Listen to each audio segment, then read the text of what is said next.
Chapter 1 which among these is correct. ये सारी जो हमारी स्टेटमेंट्स हैं इसमें से कौन सा सही है। First statement, the animals lived in the Seeonee hills. जो एनिमल्स हैं वो सीवन हिल्स में रहते थे। Only the wolves lived in the Seeonee hills. जो वुल्व्स हैं सिर्फ वही सीवन हिल्स पे रहते थे।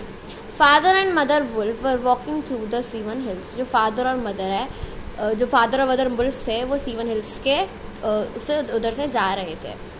Shere Khan came far away from the Seeonee hills. जो शेर खान है वो सीवन हिल्स से आया था। तो इसका सही आंसर है only the wolves lived in the Seeonee hills. जो वुल्व्स है सिर्फ वही सीवन हिल्स में रहते थे। Question 2, which of these does not suit the statement the wolves of India despise Tabaqui. जो ये सारी स्टेटमेंट्स हैं वो इसमें से कौन सी स्टेटमेंट है जो सूट नहीं करती।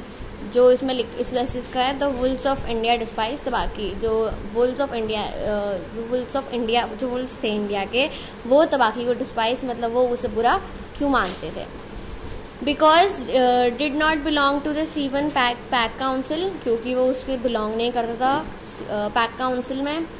और क्योंकि because he would run about making mischief, telling tales and eating rags and pieces of leather from the village rubbish heaps. और क्योंकि वो इधर उधर घूमता रहता था, शरारत करता रहता था और कहानियाँ बताता रहता था। और जो गंदे रैग्स होते थे मतलब जो बैग्स होते थे गंदे गंदे वो खाता रहता था, या फिर लेदर के कुछ टुकड़े खाता रहता था जो कि विलेज के ढेर में पड़े होते थे। या फिर because he was friends with शेर खान, क्योंकि वो शेर खान के दोस्त था। और because he was a coward, क्योंकि वो डरपोक था। तो इसका आंसर है because he would run about making mischief, telling tales and eating rags and pieces of leather from the village rubbish heaps. Read the quote below. He has no right by the law of jungle. He has no right to change his quarters without due warning. He will frighten every head of game within 10 miles and I have to kill for 2 these days. उसके पास ऐसा कोई right नहीं है। जो rules हैं हमारे जंगल के उसके हिसाब से उसके पास कोई राइट नहीं है कि वो अपना जो हंटिंग है वो अपना ग्राउंड चेंज कर ले बिना बताए। वो उसके हर एक एनिमल को डरा देगा 10 माइल्स के अंदर। और मुझे तो आजकल 2 के लिए मारना पड़ता है। Now choose the correct answer.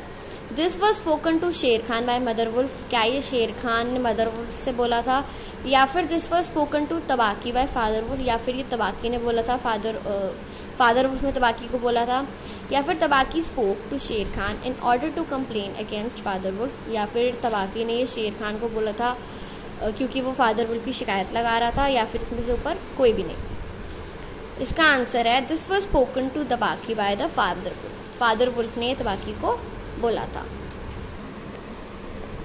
Question 4, answer the following question in 50 words. Who was Tabaqui, what did he want father wolf of. Tabaqui कौन था और उसने फादर वुल्फ को किस चीज़ के लिए वॉर्न किया था।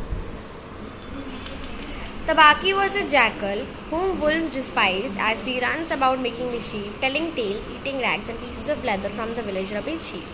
Tabaki एक जाटल था, एक सियार था जिसको वुल्व्स जो हैं वो बहुत ही बुरा मानते थे, क्योंकि वो इधर उधर शरारत करता फिरता रहता था और कहानियाँ बताता रहता था और गंदे बैग्स खाता रहता था या फिर लेदर के टुकड़े खाता रहता था जो उसे विलेज के कूड़े ढेर से मिलते थे। Tabaqui want father wolf that Shere Khan has shifted his hunting grounds. Tabaqui ने फादर वुल्फ को बताया कि जो शेर खान है उसने अपने हंटिंग ग्राउंड चेंज कर लिए हैं, कि वो वहाँ पे हंट नहीं करेगा, कहीं और करेगा।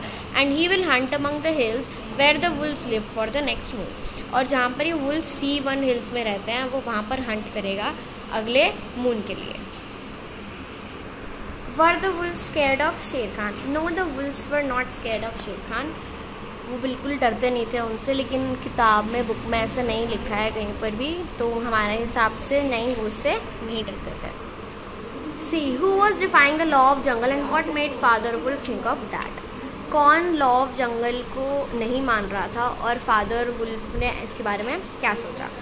शेर Khan was defying the law of jungle by changing his hunting ground. जो शेर खान है वो लॉ जो रूल है जंगल के वो नहीं मान रहा था, क्योंकि उसने अपने हंटिंग ग्राउंड्स चेंज कर लिए थे उसकी वजह से।